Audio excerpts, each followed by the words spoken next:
This is We the Sales Engineers Podcast, show 153. Welcome to We the SEs Podcast, the show for sales engineers by sales engineers with your host, Ramzi Majaba. What's up, SE Nation? Welcome back to the show. My name is Ramzi Majaba, your host. Missing is my co-host, Benny Kanungo, who was not part of this video because it was more of an impromptu video. It is not a solo show. I'm not sure if you wanted that or not. Let me know. Do you want more solo shows or more shows between just me and Benny? Let me know. I'm open to anything. But this was more of a conversation between me and a person who is trying to break into sales engineering. This person's name is Anthony Palmoze, and known by people as Tony Moze. And he's been a sales engineer in the past, or associate sales engineer. He'll talk about it in the show. But we were discussing why he'd want to be a sales engineer. What are the paths that people can take? And it was more of a way for him to ask me questions that might be on the minds of many people. And I just recorded it and we put it on. And I don't know if it was a disservice to Anthony or disservice to Tony specifically or not, but it being recorded and him knowing that it's going to be on the show. I don't know. He was attempting to ask questions on everybody's behalf instead of just him. And sorry, Tony, if that actually affected you in a negative way, but I think that questions that you asked were brilliant and we had a great discussion. So how about we just jump in and see how it went? Okay. Well, maybe a little bit about like who you are. Maybe we'll start with this. Who you are, what you do today, and what you're aspiring to do, like your 3-year plan, 5-year plan, whatever it is. Yep. So I'm Anthony Palmoze. I go by a moniker of Tony Moze. So of course that's on my social media platforms, especially YouTube. What I was doing was musical, or if you want to say rapping book reviews. So they were summarizing books like Tribe of Mentors, Tim Ferriss books, all different business, entrepreneurship, and personal development books. Okay. So and it sounds like it's a hodgepodge of things, but right now as an employed to a company, I do business development for an enterprise company that's working with open source Spinnaker. So It's a multi-cloud continuous delivery tool. And how I got here, take a quick step back, was some time ago at the age of 9, I was going door to door selling newspapers. So I got my first stint of cold approaching, going after people cold and pitching to them why the Herald Statesman newspaper out of New York was like the best paper. And I was just a child.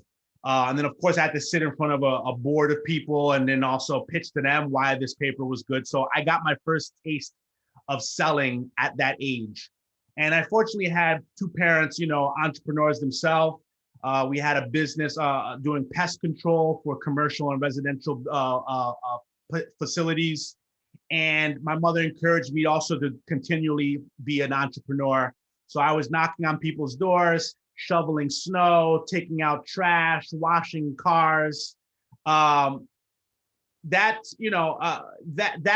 kind of gave me this place of like knowing that I want to still stay in this place where I can work with people. I like helping out people, solve whatever issues, whether it's large or small. I knew that was a thing. I went to a performing arts elementary school where I got to learn how to act in the drama troops, also play concert and marching band. I was an alto saxophone player. And then that got me into doing rap. So I was traveling around the world back when, I don't know if some people knew, when MySpace was big. So when MySpace was big, I was traveling around the world, meeting different musicians and rappers from Norway, Spain, Argentina, Australia. And I was performing alongside them on stages, using music videos in the studio. And I was enjoying that because I, traveled around the world. At the age of 17, I was encouraged because of my mom to enlist in the United States Army. So I served in the Army for 8 years. I served over in Iraq in 2003. I got out in 2008, and then I worked as a mental health a mental health worker. So I worked with children, adolescents, adults, and geriatric patients who had psychiatric illnesses. I did that for pretty much majority of my career. I did some research as well with Alzheimer's and dementia patients, and then my last tail end was working as an in-home therapist with families. I got really burnt out, and I said, I think my efforts could be elsewhere. I didn't know necessarily where I wanted to be. So what I did was I drove a little Lyft and Uber. I also had my own little digital marketing thing where I was doing wrapping book reviews for self-published authors. So, there's a guy named Chris White. People would know him. He's the sales engineering guy, the persona. I would do a book like his. I would do a wrapping book review of his book. Haven't done it. Maybe I'll consider it down the line, but I put that as a rest. And I was encouraged to go to General Assembly, where I learned full stack web development. So I got to build out a few applications with using, JavaScript, HTML, CSS, React, MongoDB. Still very new to it. Didn't necessarily know what I was getting into. But right out of that, I got my first job as an associate sales engineer. I was very happy about that, very excited to jump into this opportunity. Never knew what a sales engineer was, but I knew as I started getting into it month by month that I wanted to stay in this area because it's allowing, it's pretty much encompassing the past skills of me working in sales, me having building up the business acumen, and then also my newfound technical experience and being able to present that to technical and non-technical customers. So I want to continue this. I know it was short-lived, that first associate role, but I want to continue working down this path where I can be at a company, start my foundation there, and then be able to, bloom and blossom within that organization as a sales engineer. Man, have you thought of writing a book about your life? Like I need to read. I would read that. Maybe if you wrap it, I'll listen to it too. Yeah, that'll be good. So be more entertaining. Well, I don't know, but like this sounds what you just talked about. That sounds very interesting. So, what pushed you to do the web boot camp, the web development boot camp? Yeah, I was dating a girl, and she was working in customer success.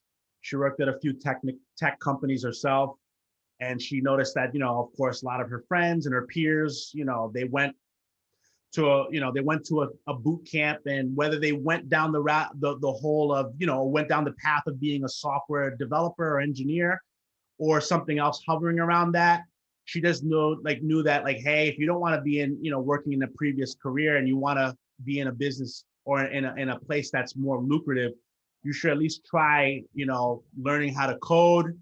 And then, whatever happens from there, you could either find yourself being a developer or you could find yourself being in a position that she was doing, where though she was customer success, she was still doing, kind of putting up together some front end applications for her clients. So I was she was doing a whole host of things. And I thought that was pretty cool because it was well, I want to do something that's allow me to still work with clients. That's, perhaps maybe, perhaps putting up some demonstrations and also still working on sales. And so I said, you know what, let me get into this program and see what happens from there. I'm going to focus and double down on coding. And, I pretty much stopped working just to do this for a few months. I mean, this was a brand new language, me being at that time. So this was about a couple of years ago when I got out of it. I'm going to be 39 this year. So I was 37 and people are telling me, hey, if I were you, you're getting a little too old for this. You should have done this when you were a lot younger. And, the odds they were saying were against me for retaining this information. And, I think what it was for me was just, how I learn. And I think I have this theory too, that obviously everyone learns in their own way. Everyone has their own way of learning, whether it's visual, auditory, whether it's having a conversation, hearing a story, hearing an analogy. Everyone has their own unique way of learning. This is how we all have our own ways of processing information. And my thing is, I knew I had another guy at another org too. He was an SE, and he was able to just he was like this movie Johnny Five, and it wasn't Johnny Five. It was called Short Circuit with a robot named Johnny Five, where he could flip through a page and he's like he knew everything from that 1,000-page book. And I'm like, I wish I could be like that guy, but I'm not like him. For me, it takes few repetitions. My brain is like a muscle. It's going to be weak in the beginning, but I know if I can continually consume this information in due time, I will know it will crystallize. And so I think my first exposure was just getting that sensory experience of, understanding like, what is HTML, CSS, JavaScript? Because I had that as a digital marketer. I had a WordPress website, but I didn't know what the hell was going on. But, slowly but surely being in this boot camp, I started finally seeing like, okay, now I see what HTML, CSS, and JavaScript are doing. And here I am again, still kind of, learning stuff. I'm, going on YouTube channels and reading books, Python, again, relearning stuff on JavaScript, because I know that in due time I will remember this stuff. But yes, because initially I was dating a girl who was in tech. She was the one who inspired me to get into this. So that's how I started. Nice.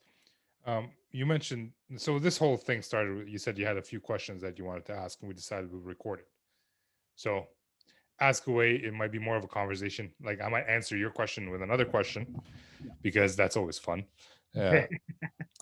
Cool. So go ahead. What would be your first question? Yeah, I mean, so it's funny because it's like how I'm speaking for myself, but I already know that there's an audience out there who is listening as well. So let me just preface this first, or at least say this initially. I am a guy who switched careers. I had no technical experience before that. I went from a non-technical to a technical career. And I want my thing too on the side is to inspire those who left the non-technical company, who's considering something in a technical realm, and see the idea that being a sales engineer is possible, as I've seen it. I never knew what an SE was until I was presented with an opportunity. A company reached out to me and said, hey, we'd like to know if you want to try this out. And, I did it. And I loved the functionality of what an SE is doing. I feel in due time, I can crystallize and grow into this. And so when I ask these questions, it's asking for myself as well as asking for the people.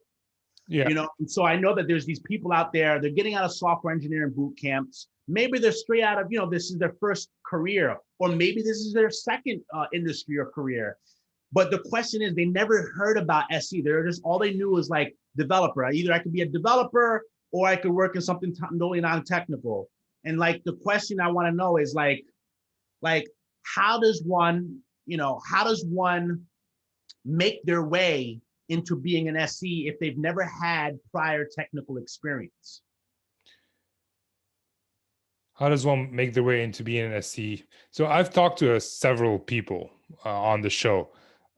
One was a musician. Another one was like a hotel manager. One was a English literature major. So for the musician, he did a lot of certification for a specific company called Salesforce. Like he found a job, he worked for a company, and they started using Salesforce. He did all the certifications there are for Salesforce. So in order to get the job with Salesforce, it is very difficult to get a technical job if you're not technical. But right now, with the world we live in today, you can go out there and learn almost everything. You have certifications. There's Pluralsight. You mentioned you're on that, right? There's O'Reilly Learning. There's Udemy. Mm-hmm. I just purchased a boot camp, web development boot camp on Udemy just for fun, right? They had it for like $13 Canadian, which is like $2 US. So nice. There's a lot of avenues for someone to become technical, and the best way to get a job, whatever the job, is connections, right? And if you're not getting a job, if someone's in your state and you're not getting a job, start making projects. You're applying to jobs at the same time. You can do projects on the side to get better at doing web development, to learn this other thing, and then you can put that in your resume. Like you worked on whatever WordPress site that you had in the past, and you can start building connections. But the biggest thing is to go out there and make connections. Does that answer the question? That's awesome. Yeah, that's See, like I believe in the whole idea of definitely building connections and networking and being part of a community that could help, get you more familiarized with the landscape. And again, yeah, like connection, like relationship building is super important. And of course, I like doing that.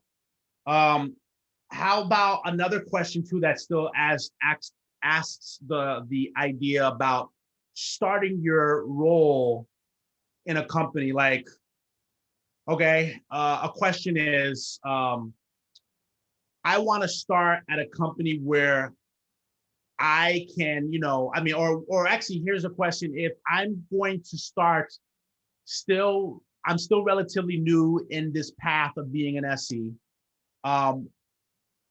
Are there companies out there that are willing to take? And I think I'm asking again. I'm trying to figure out a way to ask this question because I know that there's people watching this YouTube, and I'm trying to speak for the audience, but I also want to speak for myself. So I guess speak for yourself. Here's what I've noticed.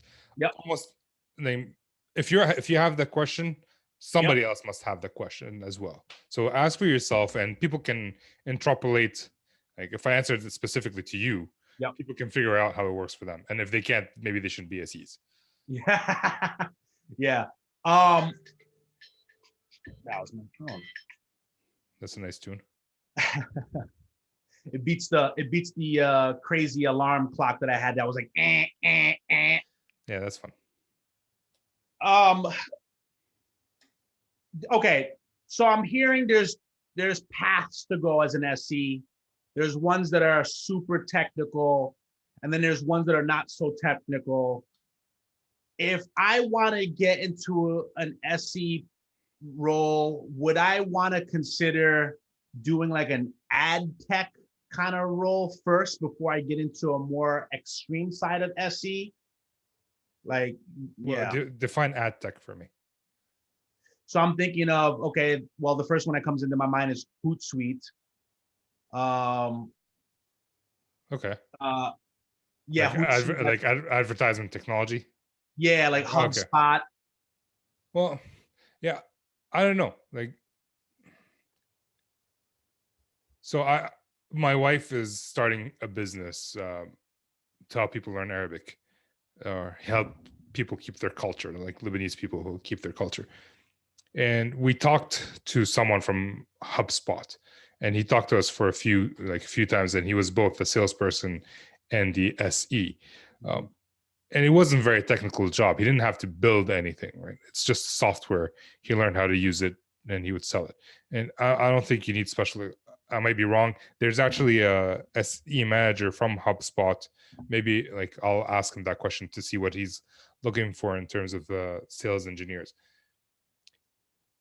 If you can prove like you have a good background in terms of you did sales and you did psychology, so you know how to talk to people, what makes them tick, how to get the most out of it. So these are things that you have to highlight when if you want to get a job at HubSpot. But even HubSpot, like you might have to have their own certifications. Like they have their own things that you need to do. I don't think one is a stepping stone for another. It's depending on what you want. If you want something more technical, like HubSpot is not going to help you get a sales engineering job at Nokia, right? Who they do networking. Yeah. But it might help you get a job at another SaaS. Mm-hmm. And you might use it as a stepping stone, or you might enjoy it and just stay there.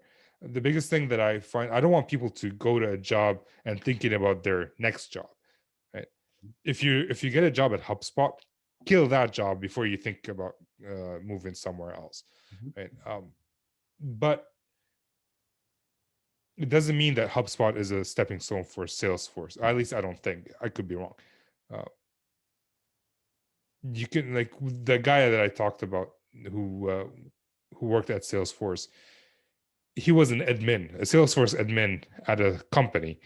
And because he got all certifications and he was working with the vendor, he was able to move to Salesforce. They found him a job. So it was in the end connections. And the fact that he did a lot of hard work to learn to get all the certifications. Mm-hmm. Mm-hmm. Does that make sense? Yeah. I mean, the one thing I'm thinking about, okay, so I'm up for for taking my certification in CompTIA IT security. Yep. Because when COVID came around, I was like, wow, like I'm sitting home and I'm like, well, I would love to build on some tech, on my tool belt. Yeah. And that was the very first thing I went in. I was like, all right, let me start getting into this. And then of course, other little like certifications along the way. I was just like, all right, let me start learning AWS solutions, architect associate.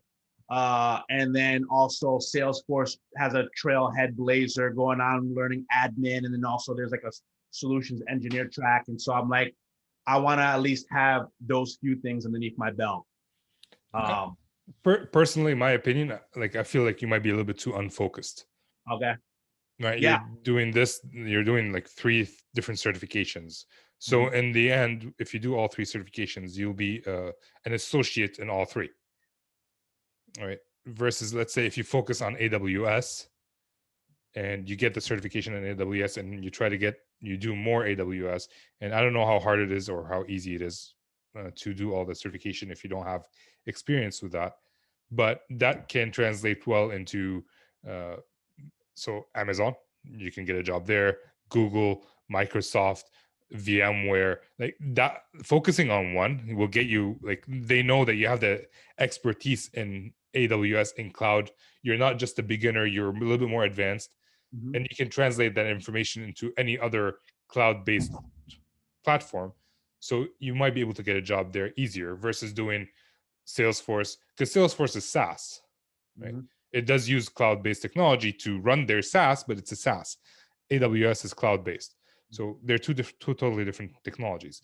If your target is Salesforce, basically pick whatever target you want and go after that. Got it. Right? And you can translate a lot of the certifications to other companies as well. So, I mean, so even if I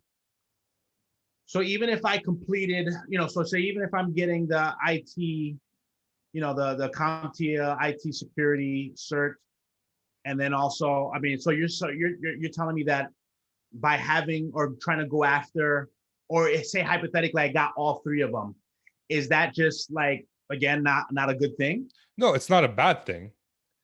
The question is, what's the biggest bang for the buck? Would getting all 3 in 3 different areas help you more than getting 3 in one area? At least what it would do, it will narrow your focus and you'll know who to target when you're applying for jobs. But if you're that wide, who are you going to apply to? Right? Are you going to apply to a security company, to a cloud-based company, or to a SaaS? Also, how experienced are you in there? Anybody can be an associate almost, right? I'm not saying it's a bad thing. I'm just saying, if you want to do all 3, that's fine. I just don't think you should stop there. Like, once you do all 3, figure out which one you like and attack that. Maybe that would be a better answer. Okay. Because I mean, I guess my hypothesis was that by having 3, it would at least make one look like a better, or at least, because I'd have a more broad idea of things that I could work at a company that may be working with a broad amount of things. I mean, it's not wrong. It could do that, but it also seemed a little bit unfocused to me personally. Again, that's my personal opinion. What I recommend is you talk to other people and see what they think, and they might blow my argument out of the water. But it seems that you don't know what you want. Got it. Right? It's just, are you focused on SaaS, cloud, or security? You can combine security and cloud together because they're important.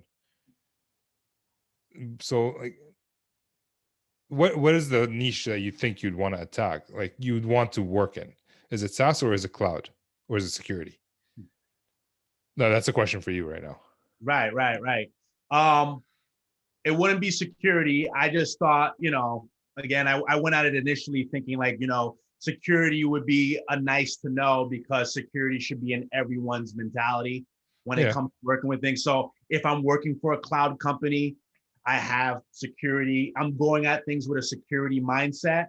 Or if I'm working at a SaaS company, I'm going at it with a security mindset. I guess that was like my rationale behind it.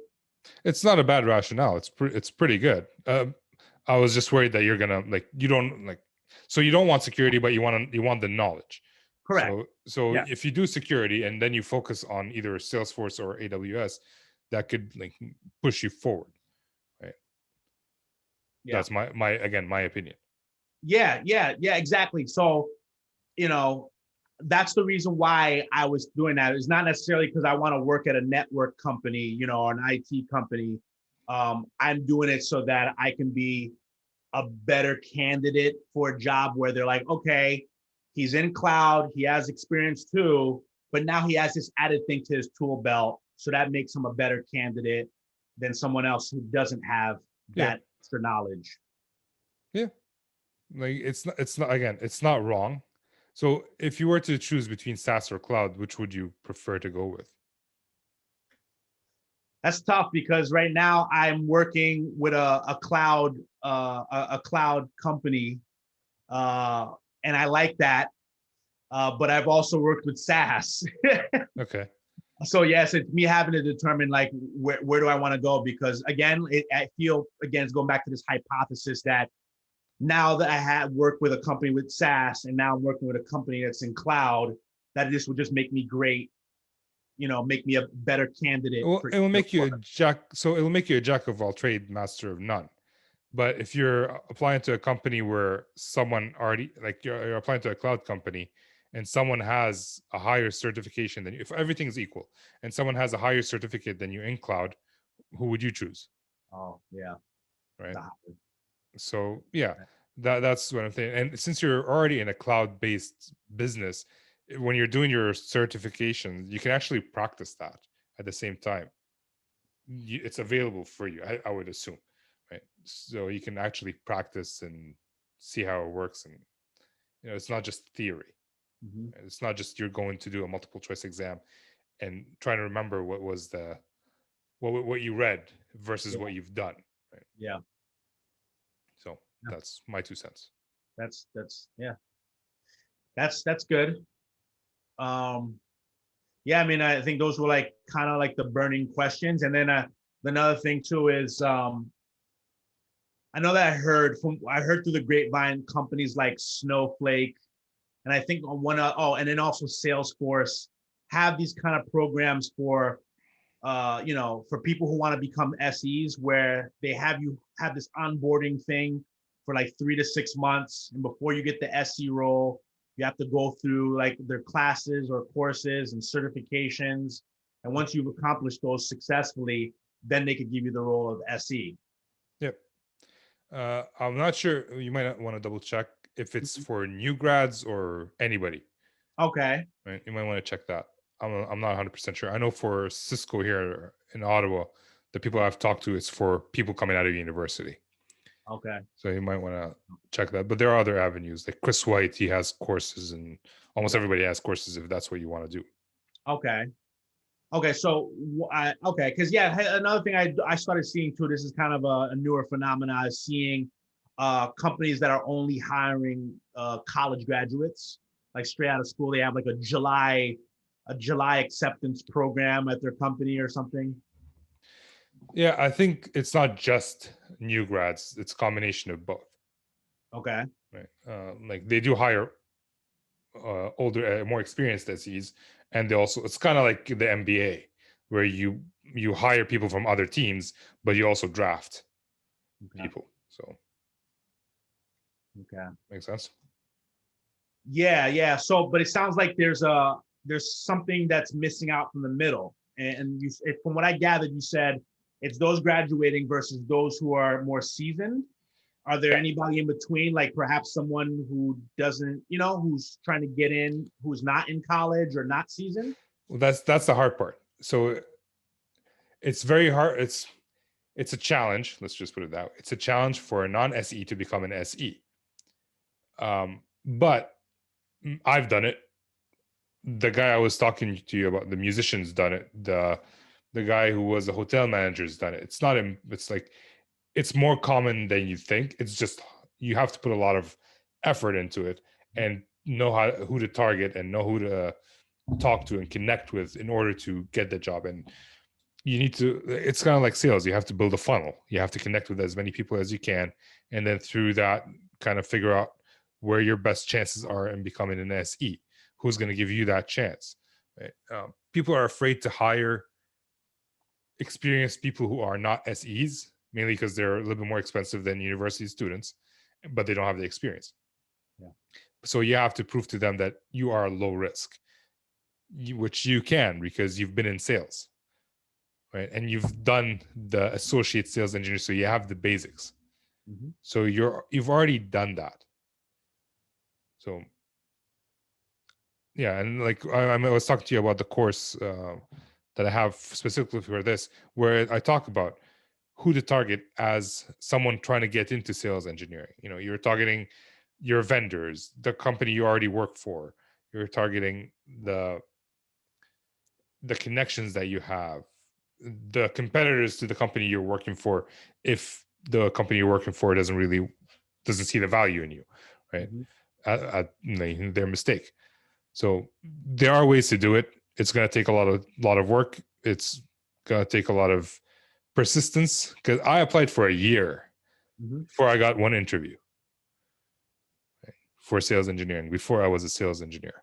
Okay. A full year where I was applying every day to like 2 or 3 jobs. Okay. But I wasn't following my rules that I was talking about. Like I was just applying blindly to any role, actually.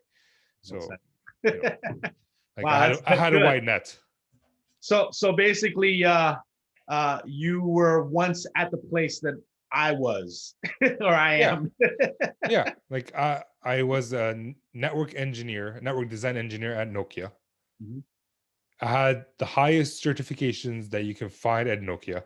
Almost every job that I could find. So Nokia had sales engineers, or Alcatel-Lucent at the time had sales engineers, but if you were based out of Ottawa, you had to travel all the time, or you had to move. I didn't want to travel. I didn't want to move at the time. Like I just didn't want to travel. I was sick of travel because I was traveling a lot. Mm-hmm. So I couldn't get a job in Nokia. And almost every job wanted CCIE, which is the Nokia equivalent, but not Nokia. They don't want the Nokia certification. They want the Cisco certification. So my certification at that point was useless. I think now it's changed. Like Nokia's certification is kind of valid. Like it's seen. So I couldn't find a job. Because I didn't have any sales experience. I didn't have any customer experience. Oh, I did have customer experience, but not sales. So it took me a while. And I ended up getting a job with a vendor to Nokia. Right? Nokia was their biggest customer, and I got a job with them. So you have to be kind of strategic. Yeah. Who you apply to. Got it. Yeah. You just remind me. You said you talked to 2 people who eventually became SEs, and you said one person worked in a hotel. And I did notice that an individual got hired to a company right out of being a hotel concierge as an SE. Because you get dealing with people is hard. The technical part is easy. You can learn it through practice, and you can take boot camp and study it, and you can learn it. Dealing with people is so much harder. And being a concierge, like I've never treated concierges badly. Concierge. I don't know when that's the Arabic is coming out.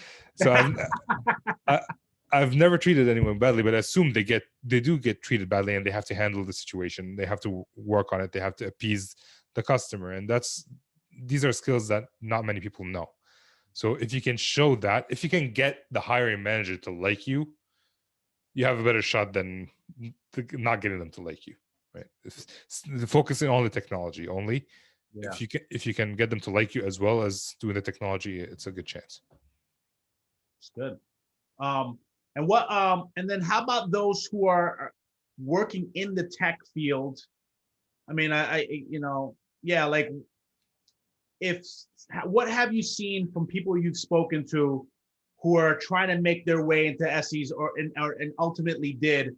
What were they working before that? Did you find them being in something totally far off? Like, I mean, I don't know, maybe you saw them working in post sales, maybe you saw them doing marketing. Like, what are the typical personas you find, and what are their like growth into the SE have come from, like originated from? A lot of different places. So in the networking world where I'm at, you have people from support who can move into sales engineering, people from network design move into sales engineering, people from the proof of concept team can move into sales engineering. I've seen a lot of those. In the SaaS world, a software developer can jump into sales engineering. A QA engineer can jump into sales engineering. I haven't seen a lot of people move from marketing to sales engineering. I don't know if they want to, but I haven't talked to many people in that domain, except for one, maybe actually. Seems like Yeah. a long shot right there. I mean, it seems very No, extreme. it's actually I think sales engineering and marketing are very interchangeable. I think a good role for sales engineers to move after they've been in sales engineering is marketing, and people who have done marketing who can tell a story, and you can tell that they have that human touch, they can move into sales engineering. They already know the product, they know how to talk to people, they're not umming and ahhing all the time on the call. So that's not a bad move. I've seen salespeople move into sales engineering. Right, most of the time you see sales engineers move into sales roles, but I've seen that as well. It's like basically anybody can move into sales engineering. Maybe the role is not called sales engineering; it could be solution consultant or whatever it is. But if that's what you want, Yeah. there's a shortage of SEs. Basically, Mhm. we need SEs in the world. Yeah. And if you can do the certification, do the work. If you don't want to do certifications, do projects like what we talked about. Do the website. If you want to work for a SaaS, do an application. Maybe you don't sell it to anybody, or maybe you're not interested in just selling the application that you're working on or the service that you're doing, but at least you have something that you can show as a project that you've done this. So Yeah. basically anybody can become an SE. Now, what do you think's the reason why? I mean, I have my own preconceived notions, but why do you think SE is not so popular in many people's eyes? Because nobody knows about it, and there's the word sales in it. Yeah. Right? Sales is bad. Sales is sleazy. I don't want to sell people. I don't want commission. I don't want to have to work for my commission. But dude, your base is higher. It doesn't really matter. Commission is bonus. No, I don't want to work for commission. But you're helping people. No, I don't want to sell them. Right? It has a negative connotation to it. And for those who know the term, and for those who don't know the term, they've just never heard of it. Right? The job that I applied to that I ended up being sales engineer was called systems engineer. I applied to it. I didn't even know that I was going to be in sales. So,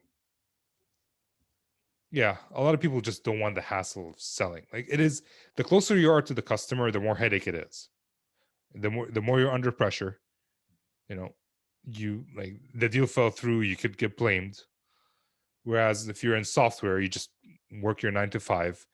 Every once in a while, there's a release, and you have to come and work on it. And okay, there's a bug, you have to fix it. But it's not as high pressure as quota carrying people. At least that's my opinion again. Yeah, that makes sense. I think of the developer nowadays, especially if they're just developing, they have their head down. Like say it's the new age. It's they're there on the line, just like with their heads down. I wanted to say assembly line. Yeah, I mean, and some people don't want to talk to other people. Like think about it, a lot of engineers are introverts. Right? We went into engineering because we like stuff more than we like people. If we like people, we would have done psychology or something like that. But if you can learn to, and I'm generalizing, by the way, there are extrovert SEs or extrovert engineers. But basically, if you wanted to work with people, you probably would have done something other than coding, where you sit in front of a computer for 10 hours a day, and the scrum is the hardest part of your day. Yeah.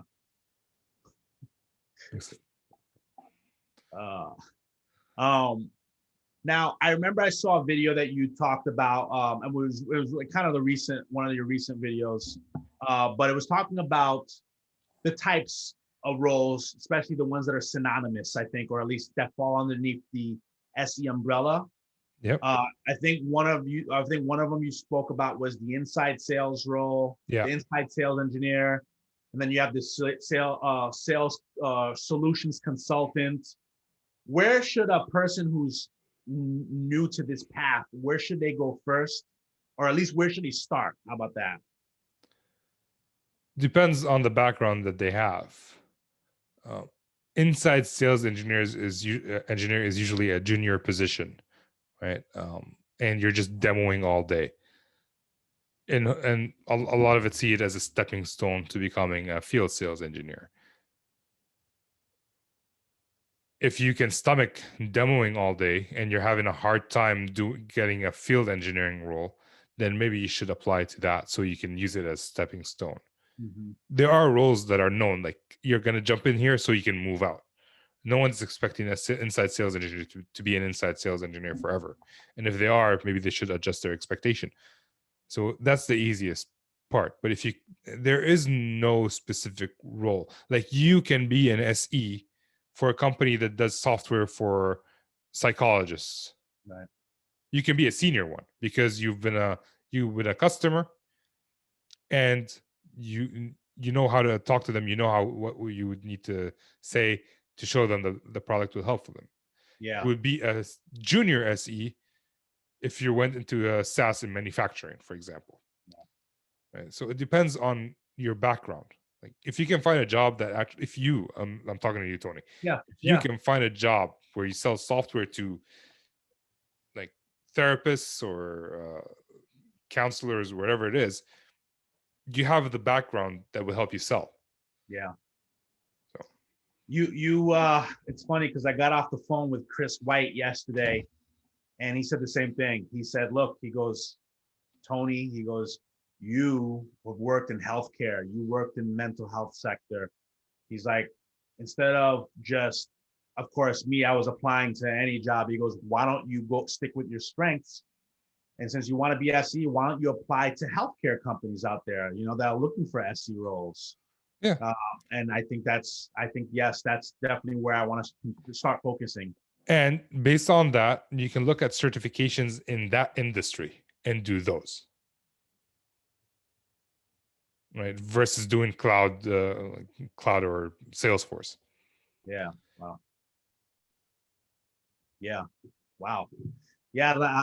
That makes sense right there. I mean, yeah. Yeah. Like Salesforce could be used in the health industry. I'm not sure. I know they're using manufacturing. They're using everywhere, so it could help. But if you know of the software, maybe there's a software that you used and enjoyed, or maybe there's a software that you hated and you know the competitors are better. Mm-hmm. Start looking into those. Yeah. You just reminded me, before I got out the field, I was an in-home therapist, and I was going into the homes of people, and they gave us this software that was super like slow and had some crashes, some bugs in it. And I'm like, man, I wish we could be using something totally different.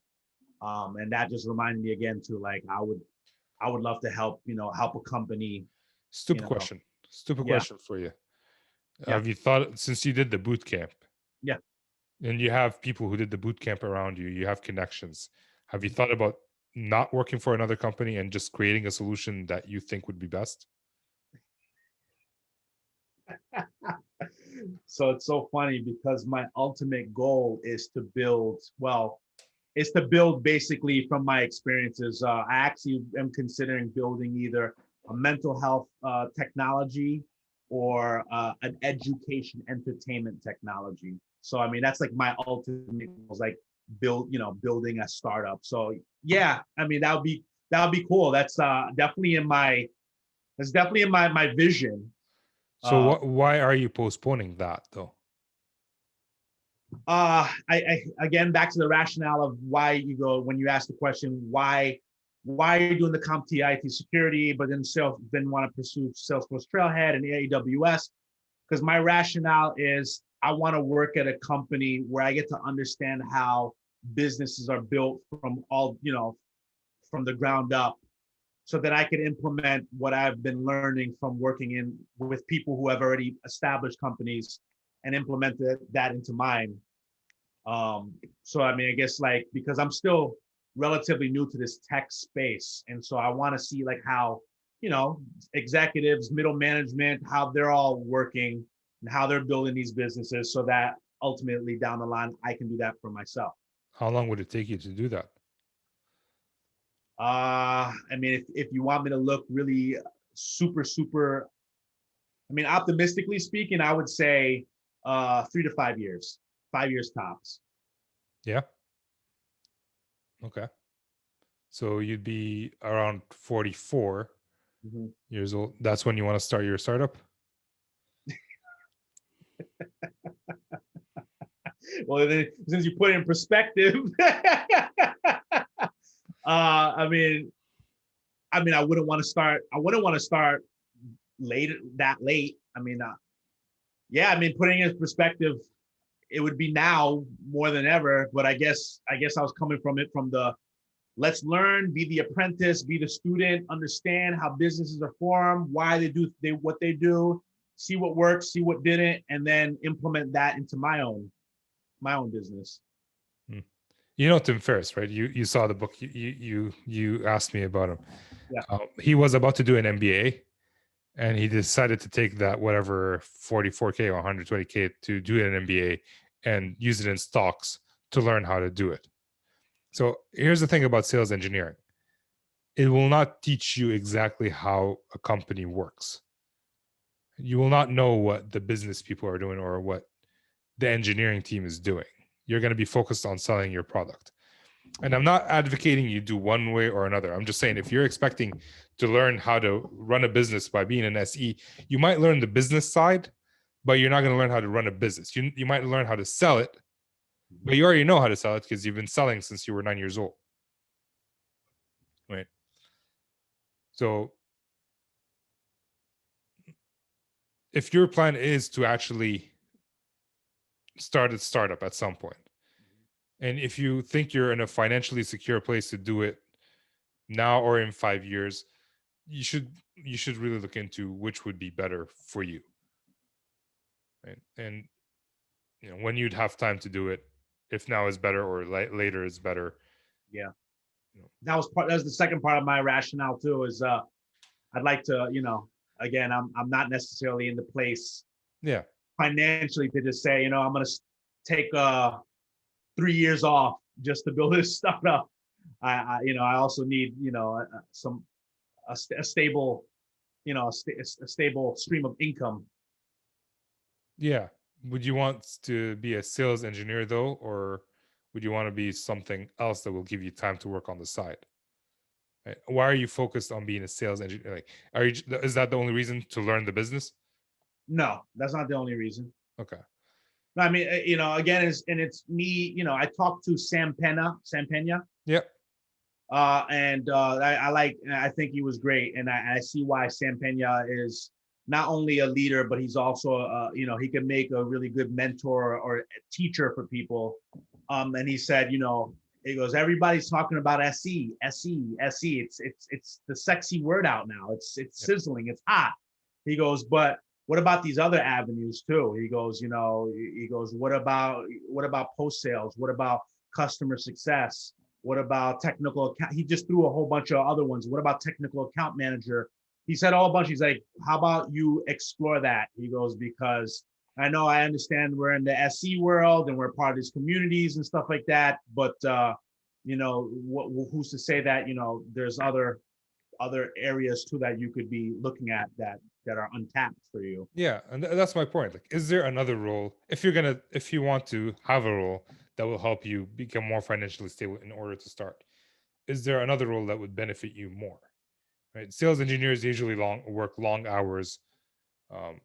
They're usually at the beck and call of the salespeople. And I'm not trying to advocate against it because that goes against every fiber in my being. But is it the best thing for you? Could you go into sales? Would sales help you learn the business more? Right? Is that something you'd consider versus going into sales engineering? Could you partner for your business? Could you partner with a developer? You know exactly what you want to develop, and they would do it while you're working a full-time job, right? And you can do it both on the side as you're starting to work on it, right? So And this is just for you specifically. Other people become SEs, yes. But for Tony Tony Moze? Mosey. Tony Moze. Okay. Yeah. What's the best thing for you specifically? Is this rhetorical, or would you like? Do you want to talk it out, or it's rhetorical, but you can talk it out if you want. I'd like to talk it out. This would be nice. Right now, I'm kind of trying to also be smart about this too. I mean, like, I guess maybe I'm looking in an ideal world. I want to use what I have built already for experience, what I'm strong at, what I know. And then also, obviously, so basically psychology, sales, some marketing, and then a little bit of like software. That's what encompassed my experiences, in the workforce, and also personally as well. So, And so I want to work with an organization that allows me to do that. I mean, I guess again, I'm just spitting it out, and it sounds very arbitrary, but yes, this is what it is. So, what's the difference between what you described in sales, or what you described in sales engineering? Which is more of a fit? Do you see? I don't know. I was thinking about it. I was like, I don't necessarily want to be an account executive. Why not? Just what from what I've seen, I just like, I don't know if I necessarily want to do that. I want to be able to at least, there's something about this whole technical thing where I want to at least be able to talk a little bit more, do a little bit more in terms of the technical stuff, I feel like account executives are not necessarily, at least maybe the ones that I've seen, they're not necessarily doing at least little coding, or at least talking about it. They're more doing like just the more salesy stuff. I don't know. That's what I've gathered from the few places I've seen with account execs. It's true. Salespeople are more salesy. Sales engineers are more engineering. That's a word. But based on your end goal? Your end goal is you want to learn how a business works, right? Is that still accurate, or do you think I have it wrong? I mean, I think you have it partially. I guess the idea is like, I want to be able to understand my product that I'm building, which would be a technical platform, and be able to, I guess, because, if you're going to be the owner or the founder or whatever, I'd be the one to know how to sell it. Yeah. You'd be the one who knows how to sell it. You'd be the one, if you're going to build funding, you're going to be the one who has to sell it to the investors. You're the one who's going to work on funnels, projections, and all that. Everything that the SE does not work on. Right. So, and I do the sales job. I'm a hybrid sales engineer. I do the funnels, I do the projections, I do all that, and it sucks.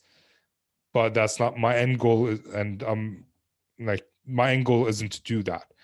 Right. So I'm okay moving away from it. But maybe you want to try it out and see if you enjoy it or not. Or maybe you want to try it out and see if you can move into sales engineering if you don't enjoy it. And wait, what was the previous thing I would try out first before getting into SE? Try the sales role. The sales role. I'm not telling you should do it. I'm just saying, if you want to learn how the business runs, a salesperson will learn how a business runs a lot better than the SE would. I guess Go ahead. I guess the one characteristic I keep hearing a lot about SEs is having the business acumen.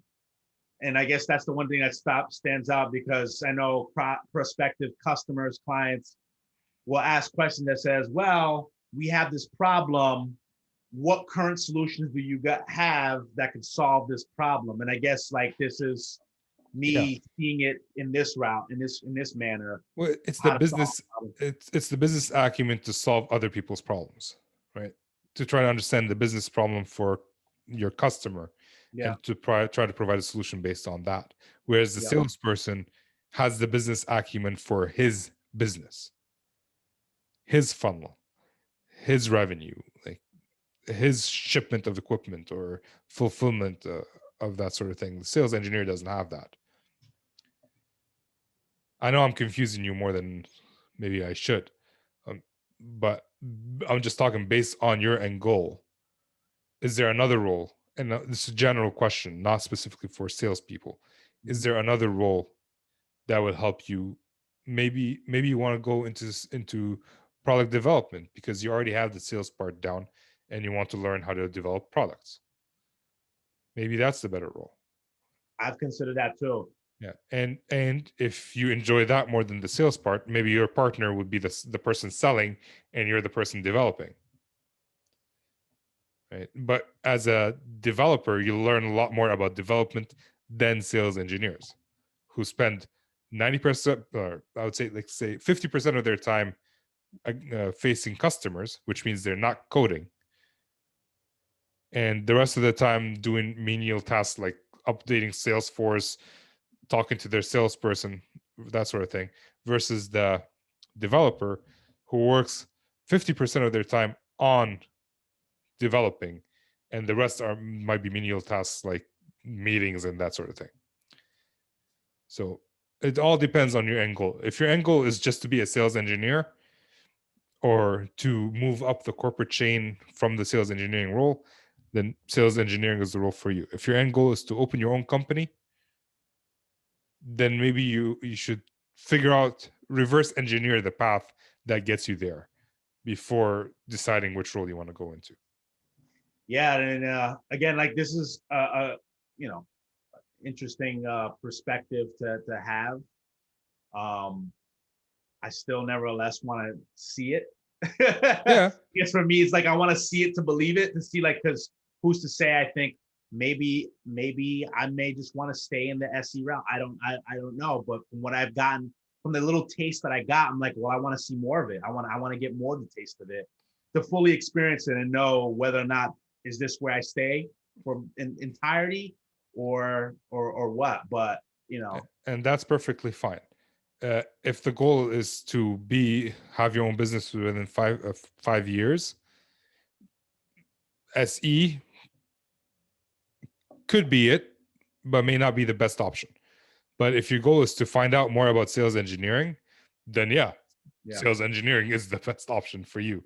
You can't find out about sales engineering by doing sales or development. Sales engineering is the best option. So it all depends on what you want in the end. Yeah. I think that's something you'd have to clarify with yourself. What do you want?